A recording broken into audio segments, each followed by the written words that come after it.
welcome to my review of Hogwarts Legacy. It's not like it's super late, months after its initial release. Anyway, let's get into the review. Looking at the game from the perspective of someone who's never seen any of the Harry Potter movies or read any of the books, the game does a decent job of explaining the world and the story in a very surface level way. Very simple, your character has rare magic, and that causes you to be a target.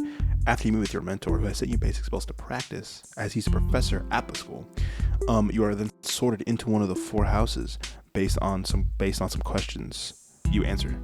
And if you're not happy with that, you are allowed to go back and pick between one of the four houses, which are Gryffindor, Ravenclaw, Hufflepuff, and Slytherin. Each house has a color and a mascot.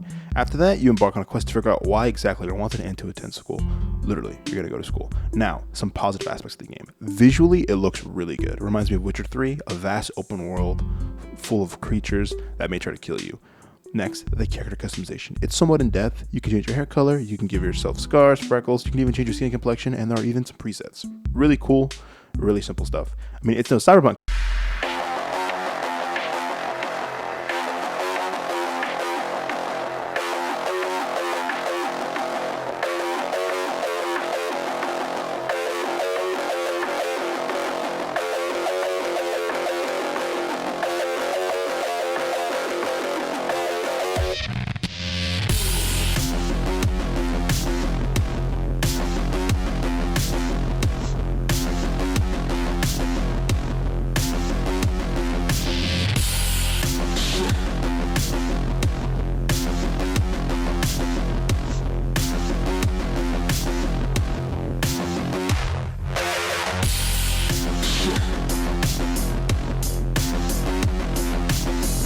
Customization, but still pretty solid.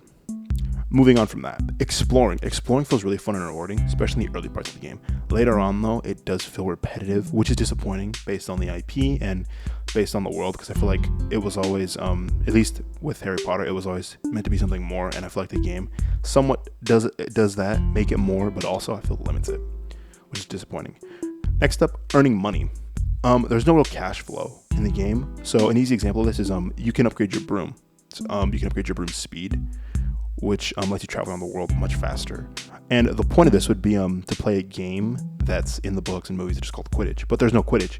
And it's because the current headmaster of the school outlawed it, or just flat out said no. And that's the only real reason given. So initially, there's not really a point to do this other than to travel in the world faster, quote unquote. But the cost to do so is ridiculous. Like I mentioned earlier, there's no real cash flow. So it's about 12,000 galleons, which is ridiculous. And that's the in-game currency used in the game. And because there's no way to earn money, it's just ridiculous that they would make this upgrade so expensive. And it's just very frustrating. And it was one of the parts of the game that I despised intensely and really just got my blood boiling, I guess you could say. Next thing I want to mention, the care of magical creatures. That was implemented in the game, and that's left me somewhat indifferent. It's not really good or bad.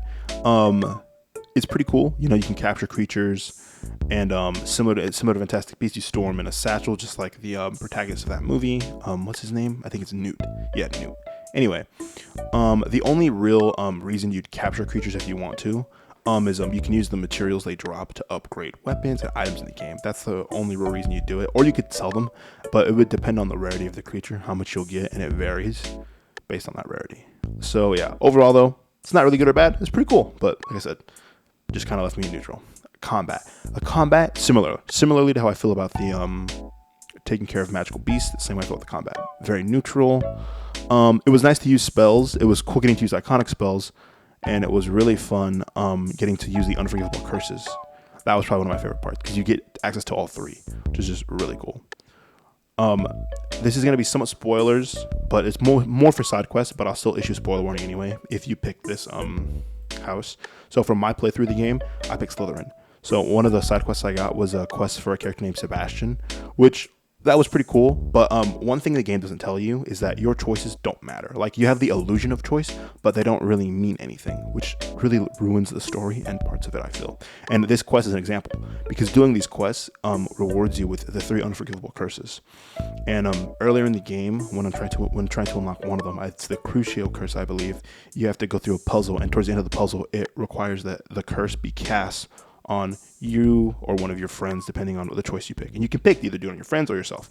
I picked to do it on myself, thinking that was a fair choice because it was my idea to have everyone come down here and try and solve this kind of stuff. But I mean, you could also just pick to do it on your friends, and it wouldn't change anything. So then I'm like, why do that? Why give us the illusion of choice and then take it away like that? I just thought that was so, like, dumb. Later in the same quest line for the Sebastian character, you can help him heal his sick sister. I believe she's sick or cursed, one of the two, I can't remember. And her being like ailmented and sick causes him to be all like not crazy per se, but makes a lot of rash actions with the belief of like, I'm doing this for a good reason, and there's a point where he even kills one of his family members. He uses the unforgivable killing curse of Vada Kedavra, which and that I feel like that's meant to be a very deep impactful moment. You're watching your best friend turn against his family, but your choices don't matter. Like you could easily pick to just say like something horrible or do, and it wouldn't matter. Like doing the good thing, sticking by him, not sticking by him, doesn't matter. So I just hated how that was like portrayed in that way, and my choice doesn't mean anything. It just felt pointless. And yeah, I mean, cool though. You get all the unforgivable curses, so that's pretty cool, I guess, at realistically no cost. Now I'm gonna moving back to the main story. This is gonna be huge spoilers for the main story, so this is your warning. Main story spoilers coming, and if you're still here, all right, going into it. Like I said in the earlier thing, choices don't matter. So that effectively ruins parts of the main story because it applies there as well. And the main boss for the game, or the end boss, the antagonist, has multiple kind of phases.